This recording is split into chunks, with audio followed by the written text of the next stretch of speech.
Hey guys, welcome to the clubhouse. I'm Billy Jackson.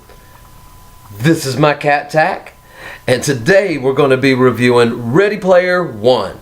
Now, I have not read the book, which it's based on by the same name, that came out in 2011, but I have heard that it's not that great of an adaptation from the book, so I'm kind of glad that I didn't read it, because I really enjoyed this movie, and you will too, guaranteed.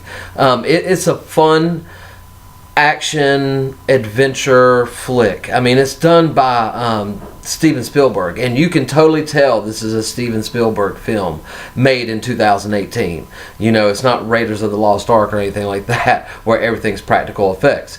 75% of this movie is digital effects. I did not know that going into this movie. I'm glad that it was. I was fine that it was. But most of this movie takes place in what they call the Oasis. You know, in the movie's about, you know, this kid, well, everybody in the world goes into a virtual reality digital world to live, basically. They put on their goggles and they're in the world and they can be anything in this world. You know, they call them avatars. And you know, that people are everything that you can think of that you have either played in a game or seen in a movie or seen on television or read in a comic book. Everything's in this movie. I mean, there are hundreds of references to like 80s and 90s nostalgia stuff. I mean, I could just give a brief example. You know, like Iron Giant is this. Atari games are in this. Characters from Atari games are in this. You know, the car from the DeLorean from Back to the Future is in this, which you can see all this in the trailer. You know, Iron Giant, you know, and I'm not going to spoil anything else. I couldn't spoil this movie because there are so many. I have to watch this movie at least 10 times when it comes out just so I can pick it apart and see all the stuff that's in the, you know, that's not in the foreground or middle shot. That's around everything. That's where I was looking the entire film, and I found myself smiling from ear to ear throughout this entire movie. It is fun. It's like I said before, it's like an adventure. You know, for today's times, you know, it's an adventure in the digital world, you know, and that was cool, and I was totally fine with that. But I found myself struggling with the fact that who was this movie made for? It was definitely made for a guy like me, but I'm like I'm a diamond in the rough. I mean, there are not many like me and that is still a kid at heart and love stuff, you know, from the 80s and 90s and nostalgia. I mean, 80s is my favorite decade, so I was just loving everything they were throwing at me in this movie. Loved it all.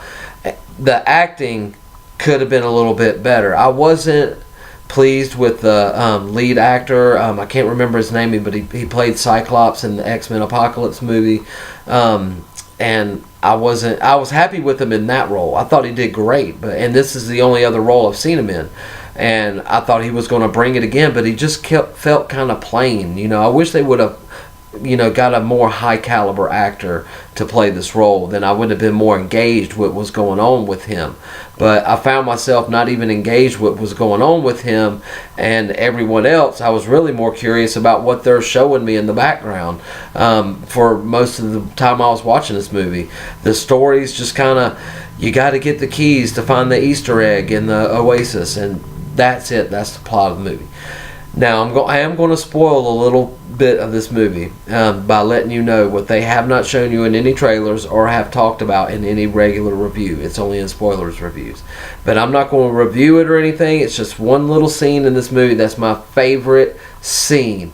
And that is they go, while you're in the Oasis, there are thousands of programs that are everything. Like I said, every movie, you can go into any movie, you can go into any game, and you can be anything you want.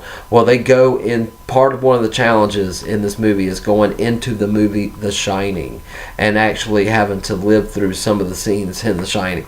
And that was brilliant. I was so excited. I was pumped up, and I'm still thinking about it right now. I mean, that's my favorite scene in the entire movie, and my favorite scene of any movie in the last 6 months, I'd say at least. I mean, I watch a lot of movies, so I see a lot of good scenes. So saying 6 months, and in the past 6 months, the movies we've had, that's a pretty bold statement. So I'm saying it's spot on. It is beautiful. But anyway, I'm rambling on because I can ramble on about this movie because there's so much to ramble on about.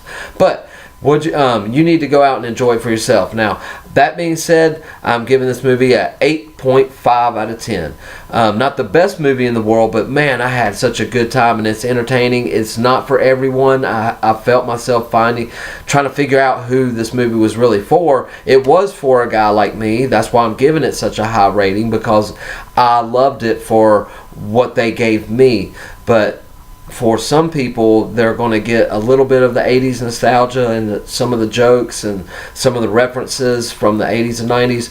But some of the younger kids that go to see this movie, they're not going to understand what they're even talking about. You know, they mentioned Buckaroo Banzai. You know, I guarantee you anybody under the age of 18 does not know who Buckaroo Banzai is. But people over the age of 30 do. So they're going to enjoy, you know, this is made for people over 30 and people under 18. I mean, it's just weird. It's just a weird kind of how this movie is put together for kind of a little bit of everything for everyone, which might be a problem, might not. I don't know. But for me, I loved it, so it gets an 8.5. But enough about me. What'd you think about the movie? Let me know in the comments below. Have you even seen it? Talk to me. Let me know about some of the references that you saw that I didn't see. You know, spoil it. You know, throw up what you've seen in the movie. Let me know in the comments below, guys. And as always, remember to like my videos and subscribe to my channel. I'm trying not to point as much, but I can't help it because I'm talking to you. And I love you. But this video is for you. Anyway, that being said, the only thing stopping you is you stopping.